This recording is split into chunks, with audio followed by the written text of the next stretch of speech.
Ancient, awe-striking and extraordinary, Petra has been named one of the new 7 wonders of the world for good reason.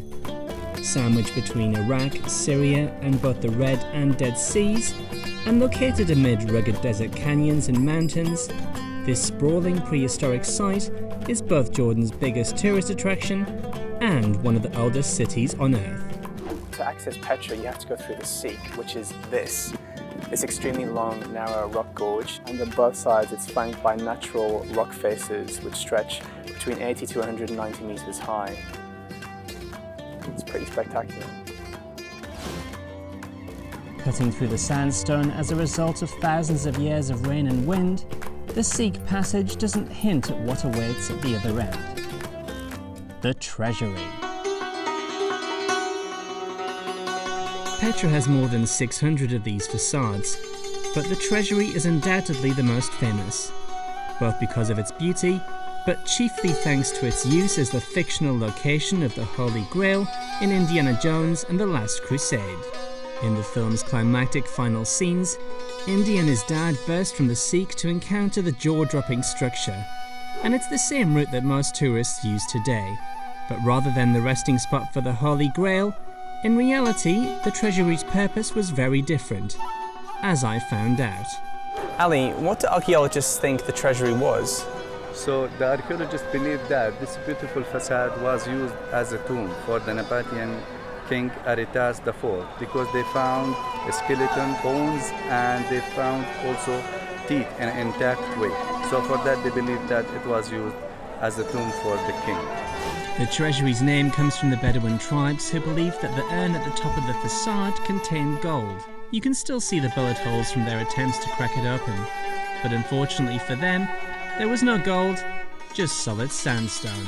And today, the descendants of these original Bedouin still remain in Petra, as do their traditional modes of transport.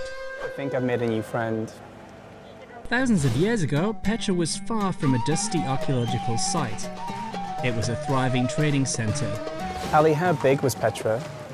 According to archaeologists, the immediate site is about 60 square kilometers. 60 square kilometers, wow. And how many people lived here? We don't have an accurate number, but the archaeologists estimated that between 20 to 30,000 people, because Petra was the capital of the Nabatean kingdom. Right. And out of those people, I mean, was it just a microcosm of everyone? Was it all of society? Yeah. The whole people lived in the site, from the kings to the princes to the common people like workers. And also during the Nabatean time, or in the Nabatean society, there was no slaves, not like the Egyptian civilization. The scale of Petra is ridiculous. You could sightsee for 8 hours solid every day for a week and still wouldn't have seen everything. As such, given its size, it's hard to believe that Petra was lost to the Western world for 5 centuries. In fact, it wasn't until 1812 when it became a blip on the international radar again. Hence its moniker, the Lost City. Ali, when the Romans arrived at 106 AD, they made some big changes in Petra, didn't they, including this main street. Talk to me about that. Yeah, so now we are walking in the Roman side. So when the Roman invaded the city by 106, they reorganized this place as a Roman style. So now we are in the Cardo. This Cardo, or the main street, was colonnaded by a lot of columns. To the right, we had the shops, and to the left, we had the market area, and also the garden, and the pool, and also we have the Great Temple. Though centuries may have passed since the Roman Empire fell, some things in Petra haven't changed. There were markets on this main street back in ancient Roman times, and today the Bedouins are carrying on that tradition with their own markets. Homes, temples, baths, libraries, theatres, colonnaded streets, there's an A to Z of ancient buildings here. But one type of structure is prevalent more than the other: tombs. Petra is home to 800 different tombs. The ones behind me are the royal tombs, and you can see that from their grand facades.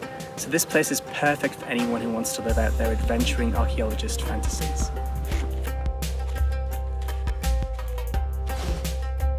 Left alone, I decided to have my very own Indiana Jones adventure. However, I soon figure out that being a pretend archaeologist isn't all Hollywood glamour. When you're exploring the tombs, most of them are now used as toilets, so they're a bit whiffy. The number of Aussies visiting Jordan, and by proxy Petra, has been increasing year on year. And while the treasury has all the hype, and all the tourist traffic, if you're looking for the real magic of the Rose City, get off the main sightseeing drag and work up a sweat. If you've got the energy and you want to get off the tourist trail, it's pretty easy. Petra has several hikes that range from about an hour to 7 hours that take you away from the main sites to this uninterrupted tombs, vistas, and the best thing is you have it completely to yourself.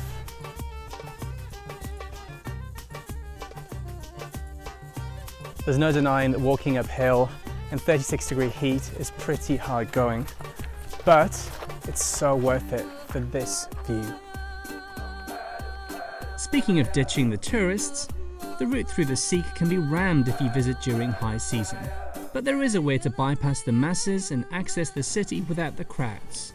Earlier I accessed Petra the regular way through the Sikh along with all the other tourists, and now I'm going to try through the back way, which is completely deserted. Thing is, it's a 10-kilometer hike, so I better get started. So how come tourists don't know that it exists? You know, because it is very far from the entrance, and also it takes about 1 hour 30 minutes walking. In some areas it takes about 2 hours 30 minutes. So for that, not so many people come through this way. They just don't want to walk that far. Yeah.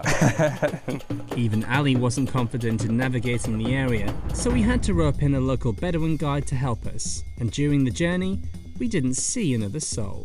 5 kilometers in, halfway through, but at least it's downhill now. Yalla.